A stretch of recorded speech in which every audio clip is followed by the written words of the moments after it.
미라클 모닝. 이 시간은 데살로니가전서 3장 1절부터 3절 말씀을 통해서 사람은 무엇으로 성장하는가 라는 제목으로 말씀을 전하겠습니다. 세계적인 리더십 전문가이자 베스트셀러 작가인 존 맥스웰은 그의 책 사람은 무엇으로 성장하는가 라는 책에서 재미있는 퀴즈를 냈습니다. 퀴즈입니다. 여러분도 맞춰보십시오. 통나무 위에 개구리 5마리가 앉아 있었습니다. 그중 4마리가 뛰어내리기로 마음먹었습니다. 그러면 남은 개구리는 몇 마리일까요? 답은 5마리입니다. 왜냐고요? 마음먹은 것과 행동하는 것은 다르기 때문입니다.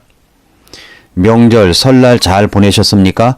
사랑하는 가족을 만나는 것보다 더 큰 충전은 없을 것이라고 생각합니다. 가족은 힘이기 때문입니다. 이제 다시 우리는 2019년도를 계속 달려가야 합니다. 연초에 계획했던 꿈꾸었던 목록을 다시 기록하면서 금년 한 해 해야 할 리스트를 다시 들여다보십시오. 그 중에 하나가 여러분의 믿음이 이전보다 더 성장하는 것일 것이라고 생각됩니다.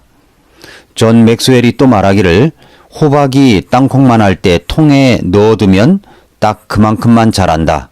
그런데 사람도 그렇다라고 말했습니다. 그래서 그 환경을 바꿔주기 위해서 사람들은 자식에게 어떤 것도 해줄 것처럼 달려듭니다. 여건과 가진 것이 없어서 그렇지 어떤 부모라도 자식에게 좋은 것을 주고 싶고 그런 환경을 갖추어 주고 싶을 것입니다. 얼마 전에 끝난 스카이캐슬 드라마가 많은 사람들에게 회자된 이유도 똑같습니다. 자식에게 엄청난 돈을 들여 서울 의대 보내는 것이 다가 아닌데도 그렇게 만들어 가려고 노력을 합니다.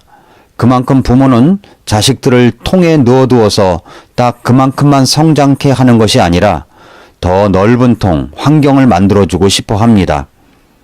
예수님을 믿고 구원받았으면 우리는 자라가야 합니다. 성장해야 합니다. 아이가 태어나는데 성장하지 않는다면 그것은 부모의 마음을 아프게 할 뿐만 아니라 큰 근심덩어리가 될 것입니다. 생명이 있으면 자라게 되어 있습니다.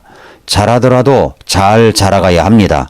인격과 거룩성을 갖춘 사람으로 자라가야 합니다. 이 성장의 과제가 우리 앞에 놓여 있습니다. 사람은 무엇으로 성장하는가를 쓴 존 맥스웰은 그의 책에서 여러분의 성장을 가로막는 7가지 장벽에 대해서 이렇게 말합니다. 여러분의 성장을 가로막는 첫째 장벽은 추측의 장벽이라고 합니다. 성장은 말이야 저절로 이루어지는 거야 라고 생각하는 것이 성장의 장벽입니다. 어릴 때는 몸이 쑥쑥 잘 자랍니다.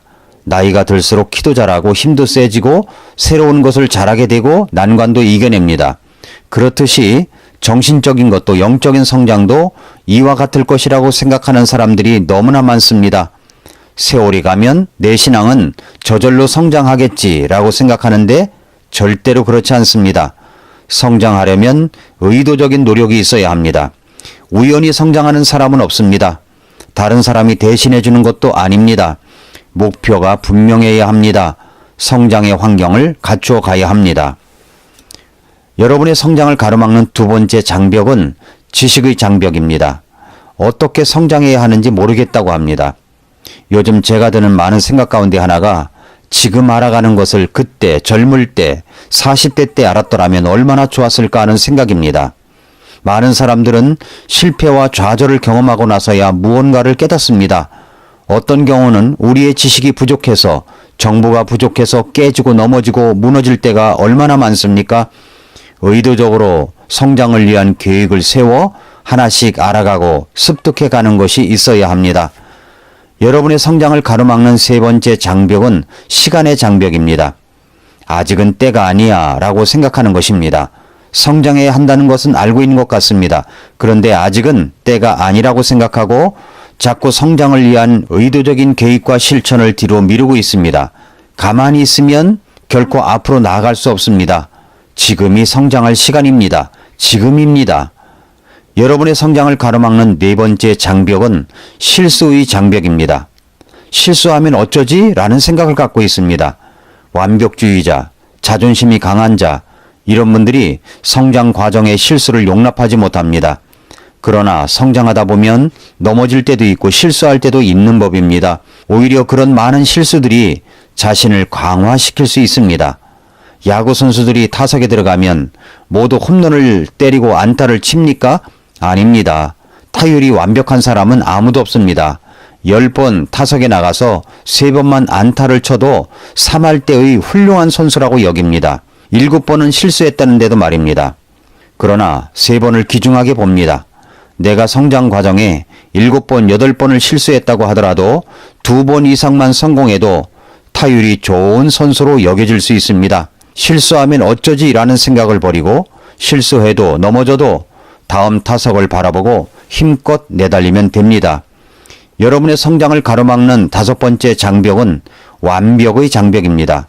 성장을 제대로 해야겠다고 생각하고 완벽한 방법을, 최상의 방법을 찾습니다. 그러나 최상의 방법은 일단 시작하는 것입니다.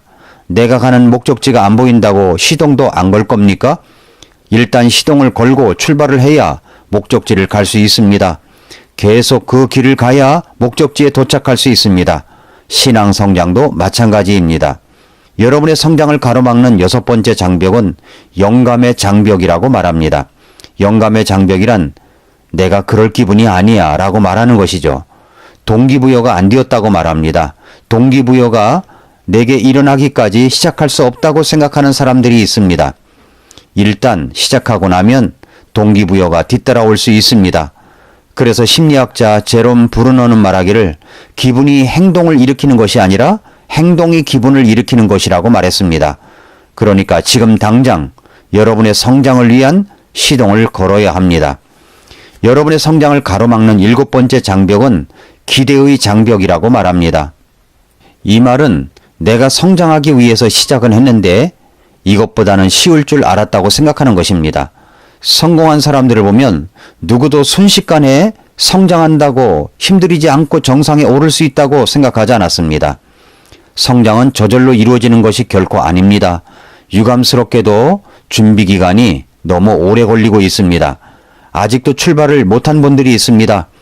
2019년도는 내 신앙 성장을 위해서 시도를 한다고 목표를 정했으면 이미 시작을 했어야 합니다. 성경 일독을 위해서 시작을 했어야 합니다. 성경 암송, 창세기 1장도 계속해서 암송을 해나가야 합니다. 왜 그렇습니까? 내 성장을 위해서 그렇습니다. 그런데 시작도 안 하고 있다면 다시 자신을 돌이켜보아야 합니다. 준비를 했으면 성장하겠다는 자세를 갖추고 그런 기회를 주심에 감사하면서 일단 움직여 보십시오. 하나님은 우리가 성장하기를 바라고 계십니다. 오늘 본문의 데살로니가 전서의 말씀은 사도 바울이 그 성도들에게 바라는 자라감의 문제, 성장의 문제를 다루고 있습니다. 양육의 목적을 말하고 있습니다. 이미 데살로니가 전서 2장 19절부터 20절에 보면 사도 바울은 데살로니가 성도들에게 바라는 모습이 무엇인지를 말하고 있습니다. 우리의 소망이나 기쁨이나 환희의 관이 무엇이냐? 우리 주 예수 그리스도께서 오실 때에 그분 앞에 있을 바로 너희가 아니냐? 너희는 우리의 영광이요 기쁨이니라 라고 했습니다. 데살로니가 성도들의 성장하는 모습을 그리고 있습니다. 그래서 데살로니가 전서 3장의 사도 바울은 자신이 아테네에 남을 수밖에 없었지만 데살로니가 성도들을 양육하기 위해서 디모데를 보냅니다. 왜 디모데를 보냅니까? 2가지 목적이 있었습니다. 데살로니가 전서 3장 2절부터 3절에 보면 우리 형제 곧 하나님의 사역자여 그리스도 복음 안에서 우리의 동료 일꾼인 디모데를 보내었노니 이것은 너희를 굳게 세우고 너희의 믿음에 관해 너희를 위로하여 아무도 이런 고난들로 인해 흔들리지 아니하게 하려 함이라. 우리가 이런 고난들을 받도록 정해진 줄을 너희 자신이 아느니라 라고 했습니다. 목적이 무엇입니까? 2가지 목적이 있습니다. 첫째가 믿음으로 굳게 세우기 위해서입니다. 2절을 다시 보시면 우리 형제 곧 하나님의 사역자여 그리스도의 복음 안에서 우리의 동료 일꾼인 디모데를 보내었노니 이것은 너희를 굳게 세우고 라고 말씀했습니다. 양육의 목적은 굳게 세우는 것입니다. 믿음 안에서 굳게 서 있어야 성장합니다. 그래서 성장의 계획을 세우고 성장하는 환경을 만들어 주어야 합니다. 굳게 서 있어야 하기 때문입니다. 둘째가 흔들리지 않게 하기 위해서입니다. 3절에서 아무도 이런 고난들로 인해 흔들리지 아니하게 하려 함이라 라고 했습니다.